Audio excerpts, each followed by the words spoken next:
entre 20 y 25 minutos de naturaleza y cultura. Pero para que sea muy amena la charla, voy a comenzar con algo que me sucedió hace muchísimo tiempo y que me acompañó toda la vida. Hace aproximadamente unos 40 años, en un verano, en Mar del Plata, conocí a una chica. Y ustedes se preguntarán qué tiene que ver con esto. Escuchen lo que pasó. Entonces esta chica me dijo que ella estaba de novia, y yo le dije que a mí no me importaba eso, que me interesaba.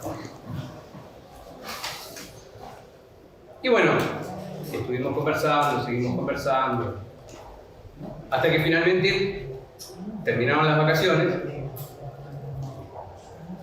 Y cuando terminaron las vacaciones y todo volvió a la normalidad, y regresamos a Buenos Aires, ella un día me llamó por teléfono, estudiaba medicina y me regaló un libro. Y el libro que me regaló estaba marcado con una frase de un poeta. Quiero decir dos cosas que son muy importantes. Esta chica llamada Lucía es probablemente una de las mujeres más hermosas que me ha mirado y no la volví a ver nunca más. Y el poema de Schiller decía: alégrese quien respira la dorada luz del día. El libro que ella me regaló se llama El malestar en la cultura, que es una obra que escribió Sigmund Freud en 1939. Y Freud, en ese libro, decía que la fuente del malestar del ser humano provenía de tres orígenes: de la naturaleza, del envejecimiento o del daño que los hombres se provocan entre sí. Claro, Freud no tuvo la capacidad para imaginar lo que sobrevendría 40, 50 o 70 o 80 años después, porque Freud dijo claramente al comienzo del malestar en la cultura el daño de la naturaleza. El hombre todavía, con un capitalismo incipiente, irrumpía sobre la naturaleza, pero no existía esta problemática o este problema que hoy nosotros nos hacemos. Ahora, tenemos un problema elemental nosotros acá.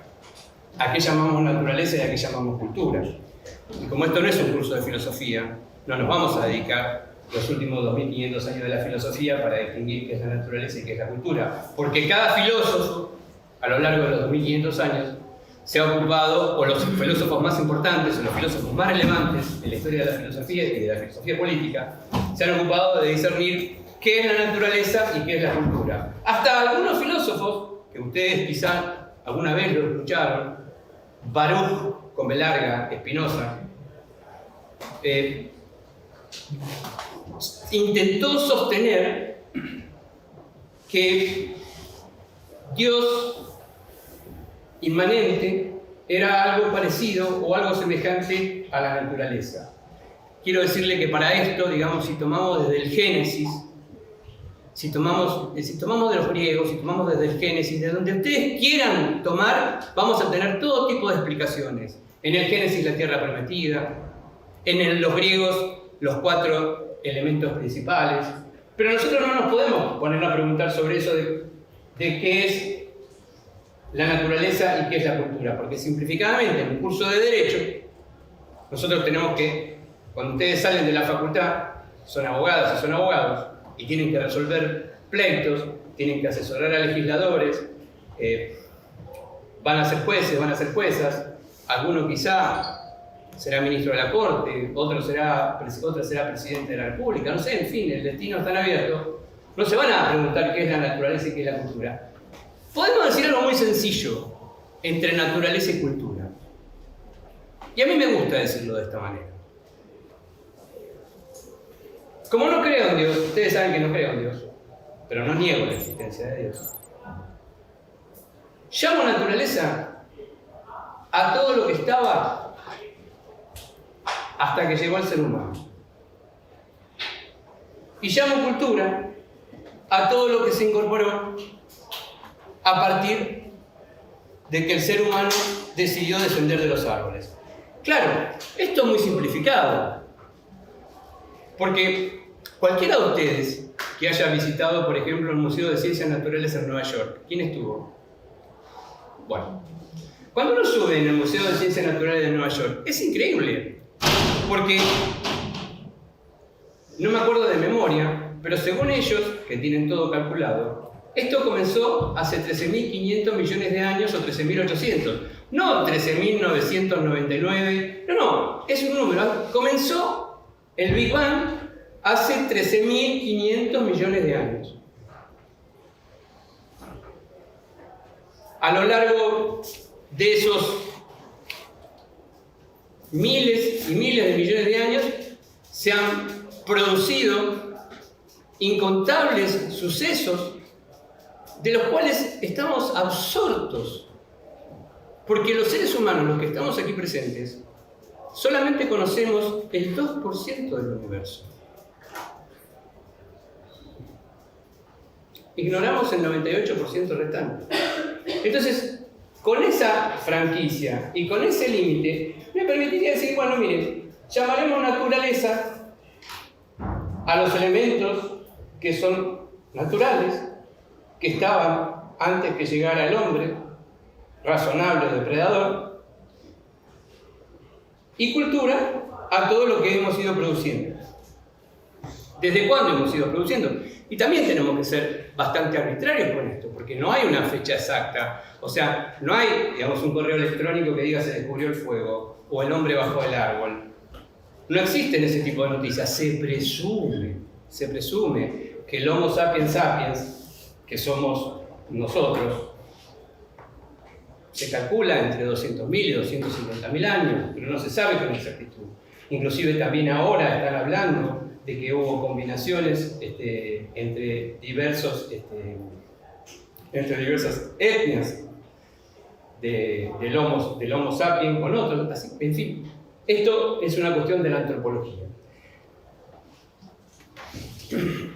¿Por qué nos interesa tanto esto a nosotros? Porque todo el desarrollo contextual del derecho, absolutamente todo el derecho, se desarrolla dentro de un territorio. Y el derecho existe, por lo menos hasta hoy, a las 5:30 de la tarde, el derecho existe en la medida que existe un territorio. Y el derecho constitucional existe en la medida en que yo necesito una identidad para distinguirme de otros. Ahora, ¿cómo hacemos nosotros para discernir, para pensar exactamente en la naturaleza y en la cultura? Porque al cabo de los años y los años y los años se han ido entremezclando. O sea, las montañas no están exactamente igual como estaban hace 50.000 años. Los ríos no están igual.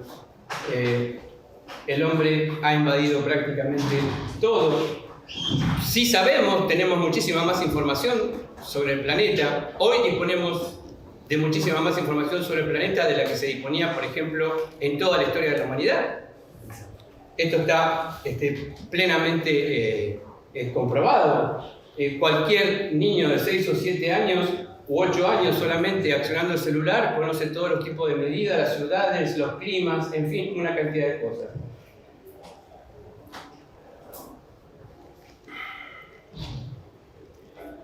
¿Qué diríamos de la naturaleza? ¿Qué naturaleza es el ambiente? La naturaleza es una precondición. La naturaleza no es un derecho. La naturaleza no es un deber. La naturaleza, el ambiente, es un bien vital. Sin la naturaleza como bien vital, es imposible la existencia humana. Más claro todavía. Sin la naturaleza, sin el ambiente, con las condiciones que vamos a examinar, es imposible el desarrollo humano en una comunidad. Como sabemos que hasta el día de hoy, en todas las comunidades que nosotros examinamos, existe el derecho, cada una de estas comunidades está en una lucha titánica a ver quién logra la fórmula lingüística más interesante. Así que, hasta ahora, recapitulando, seamos creyentes o no seamos creyentes, podemos distinguir tajantemente entre naturaleza y cultura. De mucho no nos sirve, pero por lo menos, nos permite aproximarnos y decir, no, mirá, si van a hacer explotar la montaña, si van a derribar la montaña, y si van a derribar la montaña porque creen que adentro de la montaña hay oro, pero eso genera un daño genuino para los próximos 500 años, evidentemente no se debería permitir la destrucción de la montaña. Y si tiran plástico al mar, evidentemente hay que prohibir tirar plástico al mar con una cantidad de medidas que también vamos a ir viendo ahora.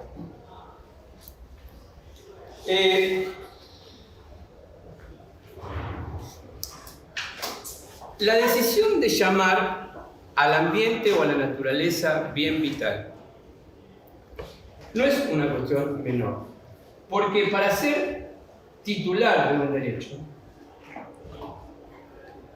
cualquier tipo de derecho, hay que tener determinadas condiciones. Y para ser titular de un deber, hay que tener también determinadas condiciones. Por eso yo prefiero hablar con ustedes de que la naturaleza es un bien vital. Es una condición previa a nuestra existencia. Y si todavía me apuran, les diría que dentro del Estado constitucional, la naturaleza como bien vital es una condición prepolítica de existencia. Sin la naturaleza, sin la protección de la naturaleza, sin el resguardo de la naturaleza como bien vital, es inimaginable la construcción de una comunidad política. Entonces, si distinguimos, porque en general en la facultad, o en casi todos los cursos que ustedes van a tener, van a escuchar el derecho al ambiente sano, el derecho al ambiente sano y equilibrado, apto para el desarrollo humano y las actividades productivas. Está bien que lo diga la Constitución, pero un bien es otra cosa. Un bien es otra cosa, es algo que está inserto en toda la comunidad, independientemente de que lo deseemos o no lo deseemos. Ahora, ese bien tiene una característica, porque es un bien individual, plurindividual y es un bien colectivo. De la misma manera que la Constitución Federal de los argentinos es un bien colectivo porque nos pertenece a todos y a todas. No hay ningún argentino, ni ninguna argentina, ningún extranjero que pueda decir la Constitución me pertenece solamente a mí. La Constitución es un bien colectivo. Hay pocos bienes colectivos. Hay muy pocos bienes colectivos. La naturaleza también es un bien colectivo. Claro, se producen todo tipo de mamarrachos. Hagan la prueba de bajar, de ir caminando un domingo a la tarde, un sábado a la tarde, ir al río, a la costa Vicente López, y hagan la prueba cómo pasar de cómo llegar al río.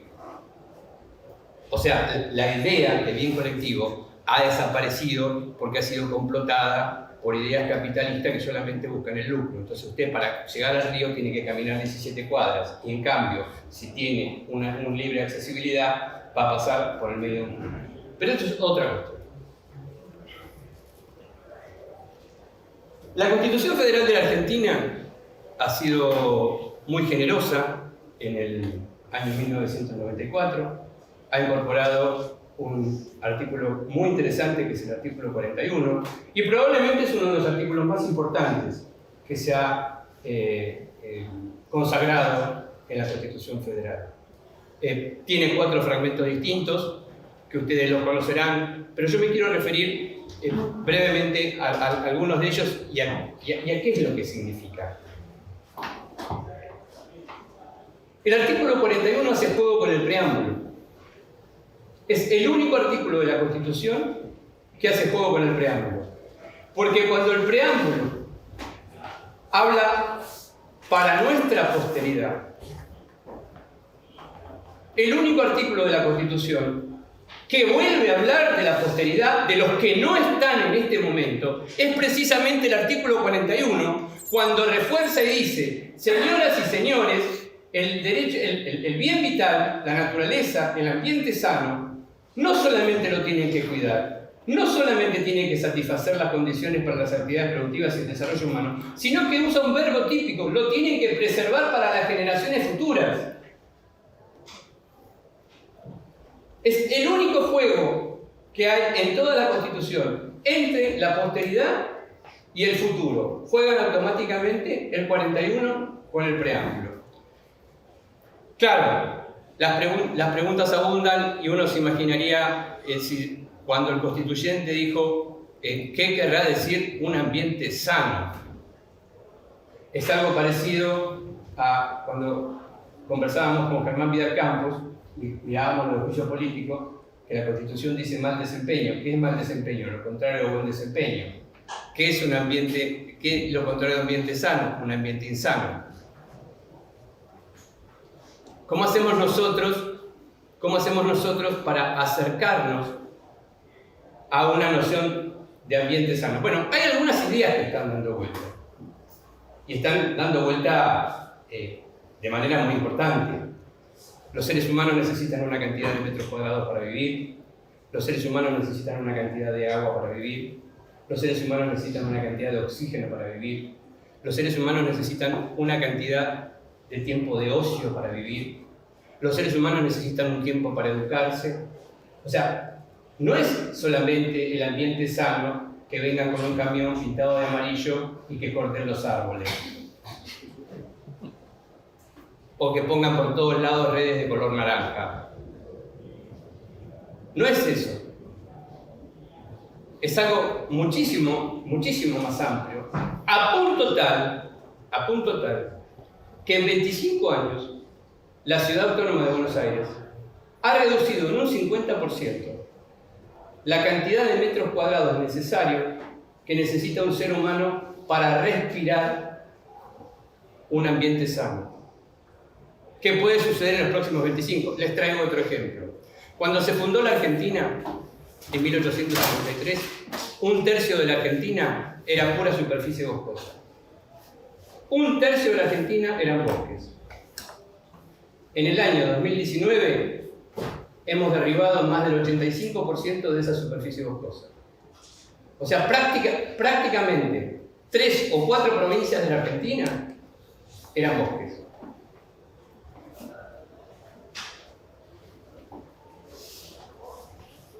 ¿Qué es la información que tenemos? Disponemos de mucha información. Sabemos que acá, a los alrededores, hay inmundas dificultades al acceso al agua potable. Sabemos que hay gente que no tiene baño en su casa. Sabemos que hay mucha gente que utiliza alimentos que son fabricados en condiciones deleznables. O sea, no es solamente hablar del ambiente sano, vuelvo a repetir, que la flor que tenemos acá esté iluminada a la noche cuando salimos y se cierre, sino que es una cantidad de cosas que empiezan notablemente, se desarrolla y tiene un punto muy importante con el acceso al agua potable. Quizá ustedes no, ninguno de ustedes o ninguno de nosotros padece esta dificultad, porque todos en nuestras casas, porque estamos en la Universidad de Buenos Aires, porque pertenecemos a un fragmento social, porque tenemos esta posibilidad, llegamos a nuestra casa, abrimos la canilla y tomamos agua potable. Pero ustedes tienen que saber que hay una gran cantidad de argentinos y de argentinas que no tienen acceso al agua potable. Y estamos en el año 2019. Ya no les estoy hablando de la vivienda ni del alimento. Les estoy hablando del agua. O sea, ¿quién va a resolver esto? Un segundo problema, también vinculado con el agua. En los últimos 5 años se han producido las mayores inundaciones en toda la historia de la Argentina. La Argentina nunca se ha inundado como se ha inundado en los últimos 5 años. ¿Qué estudios hay? ¿Qué se va a hacer? ¿Se va a seguir inundando? ¿No se va a seguir inundando? Porque yo les quiero recordar a todos ustedes que hicieron un parcial. Y ese parcial que ustedes hicieron, lo hicieron porque hubo un señor, Juan Bautista Alberdi, que pensó una constitución. Y la constitución que pensó el señor Juan Bautista Alberdi era para fundar una república comercial y pastora. Y la Argentina hoy es una república comercial y pastora. Una república comercial y pastora que solamente vende materias primas y se inunda es una república inviable, es un estado inviable. Y estoy hablando solamente del agua. Se inunda la Argentina y gran cantidad de argentinos, no tengo el número, no puede abrir la canilla en su casa para tomar agua potable. ¿Qué es lo que dice también la Constitución? Utilizó un verbo que ha sido seguramente objeto de muchas discusiones, que el que provoque el daño ambiental tendrá la obligación de recomponer. Yo estoy esperando todavía, un fallo de la Corte Suprema de Justicia que realmente lleve adelante la obligación de recomponer. Porque miren que acá rompen, acá rompen bosques, acá rompen montañas, acá rompen el curso de los ríos, acá afectan la naturaleza. La naturaleza es afectada. Estoy esperando que llegue un fallo de la Corte. Todos me van a decir, no, profesor, el fallo de Mendoza. Si el fallo de Mendoza fue del año 2007. Cuando estoy hablando de la obligación de recomponer y me estoy dirigiendo a la Corte, la recomposición del daño ambiental no es solamente una tarea de la Corte Suprema, es una tarea del Congreso y es una tarea del Presidente, porque son los tres encargados, las autoridades de la Nación. Lo que pasa es que uno, en este discurso de derecho constitucional, generalmente piensa y dice, bueno, aquel que causó un daño, aquel que no preservó, tendrá la obligación de reparar. ¿Y cómo será? Tendrá que recomponer. Hay un juego muy interesante que es muy descuidado, está muy descuidado en la facultad, que es con el artículo 75, inciso 19. Ustedes fíjense que en el artículo 41 de la Constitución se habla del desarrollo humano. Y en el artículo 75, inciso 19, también se habla del desarrollo humano. Quiere decir, Santiago, entonces, que el desarrollo humano, que cuide el ambiente, que proteja al ambiente y que pueda llevar adelante actividades productivas, tiene que estar enlazado con el 75-19, que también es una cláusula de prosperidad que dice que hay que tutelar el desarrollo humano. O sea, no se puede hacer cualquier cosa a lo que se le ocurra. Claro, ustedes se preguntarán, ¿esto es tarea sencilla? Esto no es tarea sencilla.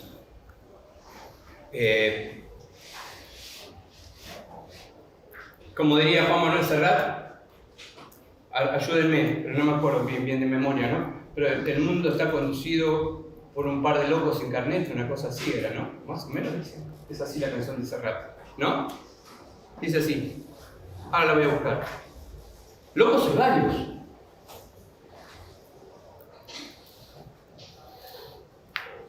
Miren Bolsonaro, en Brasil. Un desastre ambiental.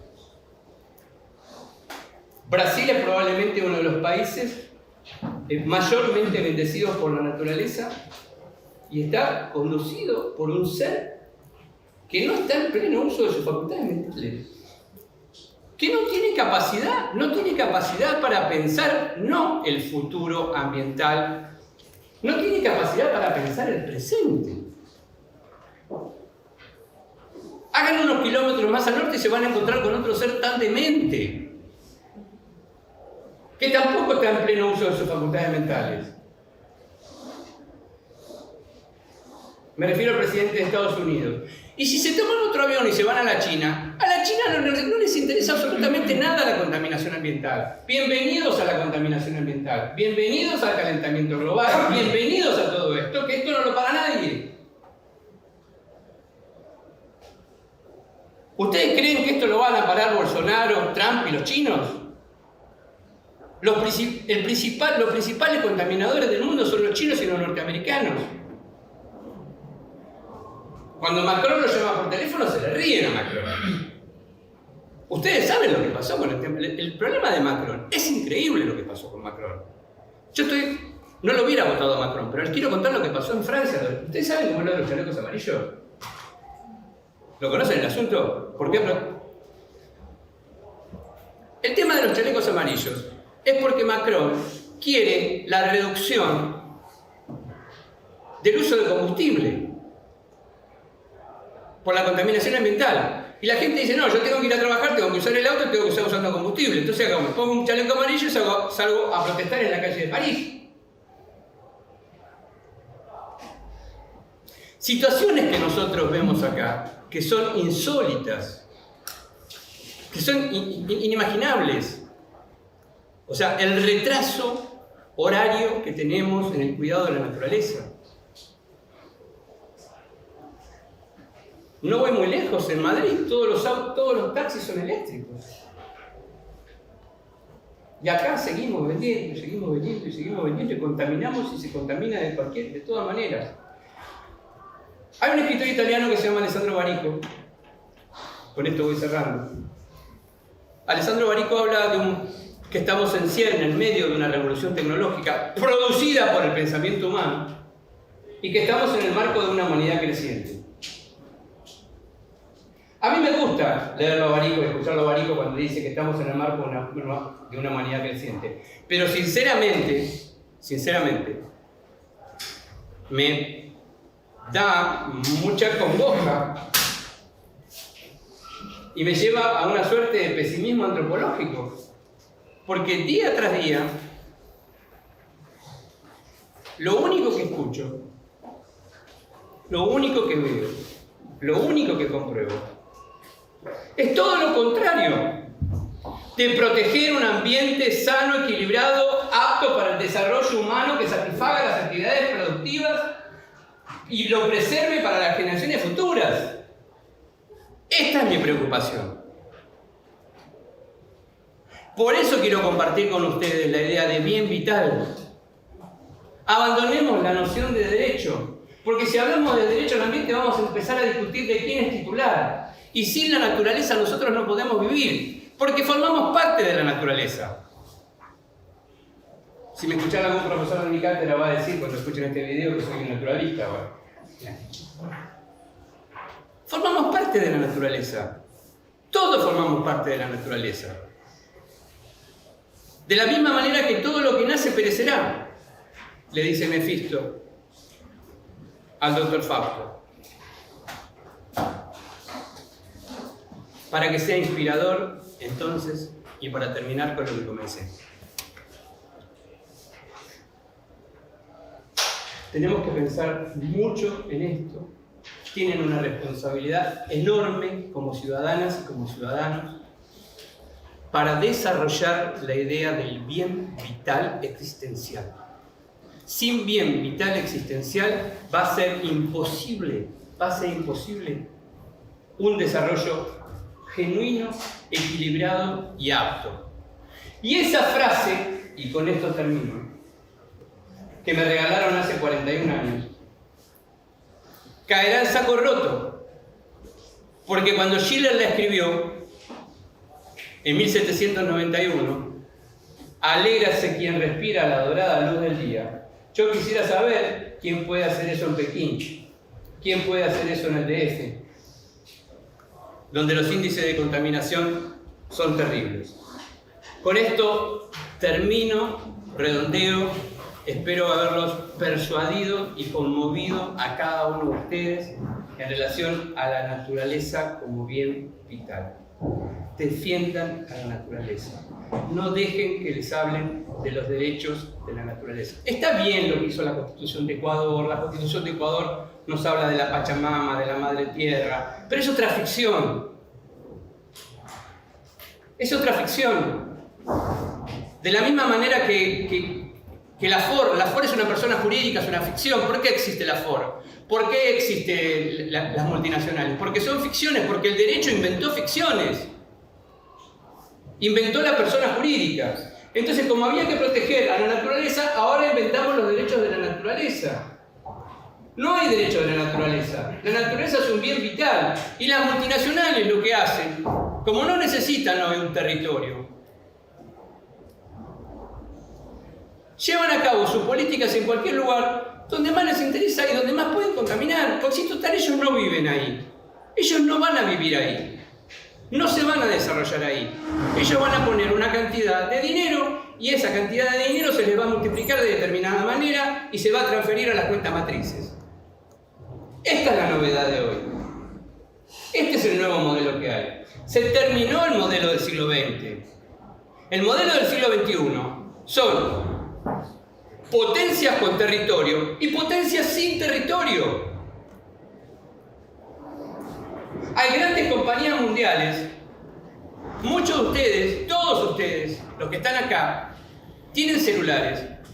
Y cada una de las empresas de esos celulares tienen presupuestos superiores a muchos de los 193 países que están sentados en el universo de Naciones Unidas. Entonces le pregunto a todos ustedes y me voy. ¿Quién gobierna este mundo? Gracias.